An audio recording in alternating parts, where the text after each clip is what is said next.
Primero que todo hay que hacer un poquito de historia, ¿ah? Recordemos que Ñublense, entre comillas, se preparó para descender el año 2000. Ñublense armó un equipo con un presupuesto bastante bajo, el presidente era Osvaldo Andrade. Y me recuerdo que se contrató como técnico a un incipiente Jaime Vera, que hacía poco había dejado de jugar activamente, hizo el curso de técnico y sus primeras armas las armó acá en Chillán precisamente.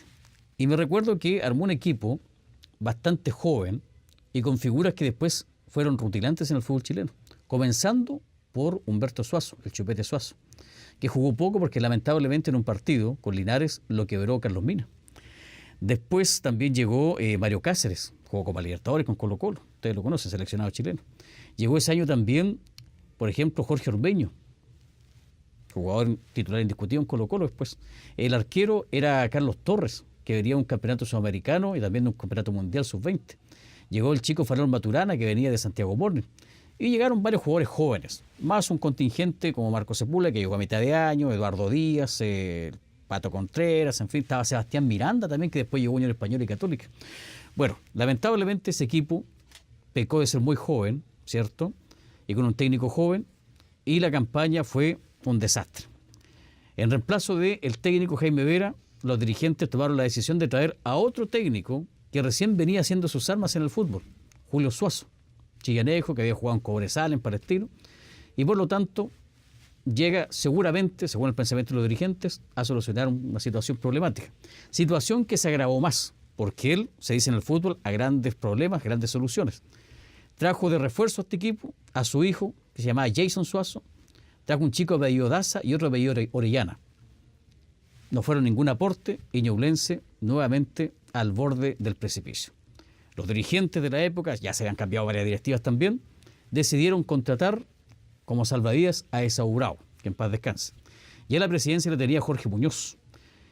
Y me recuerdo que la campaña ya prácticamente no tenía vuelta. Y los últimos partidos que dirige Esaú Bravo, me recuerdo que en Santiago, en Maipú, jugó Ñublense frente a Magallanes. Llegó a estar 2-2 el equipo de Chillán y a última hora, porque estábamos condenados al descenso, estaba Alfredo Bravo en el arco, 3-2 pierde Ñublense.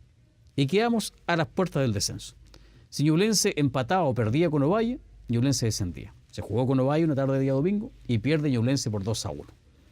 Desciende el cuadro de Chillán. Una pena. Y bueno, con este oscuro panorama se empieza a armar Ñublense en tercera división 2001. Los dirigentes de la época, encabezados por don Claudio Iraira, se les ocurrió la brillante idea de armar un equipo solamente con gente de Chillán, en un 90%.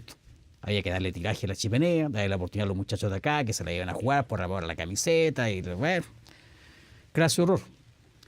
Ese equipo se potenció con unos muchachos venidos de Antofagasta. Me recuerdo un chico de apellido Erazo, Miguel Erazo, y un arquero que no me recuerdo el nombre, más otro arquero de apellido Bravo. También llegó un chico de apellido Cancino, ¿cierto?, que venía de Santiago. Llegó un muchacho de apellido González, me recuerdo. Llegó también, ¿quién más? De los que me recuerdo en este minuto, llegó un muchacho proveniente del Carmen que se llamaba, que le decían el Cookie Medina, Edgardo Medina, el Cookie Silvani, le decían, está de moda el Cookie Silvani en Lau. Y además también en ese equipo estaba Ari Reyes, estaba Renan Franco, de los que me recuerdo, estaba Miguel Ponce, en fin. Y el grueso de los muchachos, las alternativas, eran muchachos de cadete, de la sub-17 y la sub-19. Equipo que en el campeonato, la fase regular, anduvieron de la mitad para abajo. Vi solo el segundo tiempo, entré gratis en los momentos que abrían las puertas para ingresar. Venía como un buen adolescente de una noche de jolgorio y recuerdo que el partido lo vi, lo que alcancé a ver del segundo tiempo, lo vi todo desde la reja que daba hacia Pedro Aguirre Cerda. Entre la tribuna oficial y la galería poniente. Y desde ahí vi el partido, vi el repunte, vi la poca gente que había en el estadio. En ese momento ni siquiera me di cuenta quién hizo los goles. No recuerdo quién en ese momento haberme acordado que fue el Cookie Medina, no recuerdo eso. Sí me llamó la atención en su momento de que, o sea, a mí yo sentía que no era un triunfo para celebrarlo en el momento. Entonces, hasta rabia me dio cuando veía gente que estaba celebrando un triunfo que permitió no ser el último. Entonces eso me dio rabia en el momento. Sin embargo, con el tiempo entendí y valoré ese triunfo porque fue el inicio. Yo creo que fue el tocar fondo para después empezar como una de las etapas más gloriosas de Ñublense. Ese año se pasaron las penurias más grandes. A modo de explicación, no se pagaban los sueldos. Hay muchachos todavía le deben plata. Se viajaba en precarias condiciones. Y como anécdota me recuerdo que en un partido en Victoria una noche, la dirigencia del equipo de Victoria le prendió carbón, ¿cierto? Prendió fuego en un brasero con carbón al camarín de Ñublense. Imagínese usted lo que estamos hablando. Bueno, yo me acuerdo que ese partido fue cerca del mediodía y en la casa me dijeron, ¿para dónde vais tan temprano? Yo le dije, voy a ir a un partido de Ñublense, como diciendo, vaya a perder el tiempo. Nadie sabía de que estábamos peleando un supuesto descenso a cuarta división.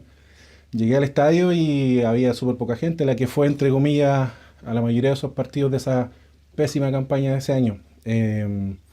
Pero sí recuerdo de que las cosas en un comienzo se dieron, después General Velázquez nos empezó a aguar la fiesta hasta que apareció ese centro al área y el gol del Cookie que al final nos dio la posibilidad de quedarnos en esa división y entre comillas no desaparecer como se pregonaba en los diarios y en las radios.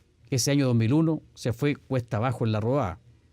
Pocos partidos ganó Ñublense, cambió técnico como 3 veces en el año, se fue Pineda, hubo un técnico interino que fue Manuel Pepe Lara, que ustedes lo conocen, y ya prácticamente en la recta final del campeonato se contrata a Manfredo González. Manfredo González, recordemos que fue jugador de Ñublense, fue campeón con Ñublense en el 76, y además también él tuvo una pasada por ahí por el año 90 más o menos en el cuadro de Chillán como técnico. Y volvió, ¿no es cierto?, a dirigir acá. Y lamentablemente el equipo fue un desastre. Y se llega a un partido definitivo, ¿cierto?, y definitorio, la última fecha, frente a General Velázquez. Un equipo que estaba con los mismos puntos que Ñublense, pero la diferencia de gol le favorecía al elenco de San Vicente. Por lo tanto, Ñublense le tenía que ganar por 2 goles de diferencia. Se jugó una mañana de día domingo, me recuerdo, y Ñublense ganaba 1-0, gol de Pablo Venegas de penal, le empatan a Ñublense, y en ese equipo venía jugando Miguel Jiménez, que después fue arquero de Ñublense, el que está ahora jugando en segunda división. Erazo puso el 2-1 y faltaba un gol para marcar la diferencia. Y apareció este chico del Carmen, ¿cierto?, el Cookie Medina, y desde el suelo prácticamente, puntazo, gol de Ñublense, el 3-1, cuando ya prácticamente íbamos derecho a la cuarta división. Ganó Ñublense por 3-1 y se salvó de lo que habría sido quizás la etapa más triste de su historia, haber bajado a la cuarta división.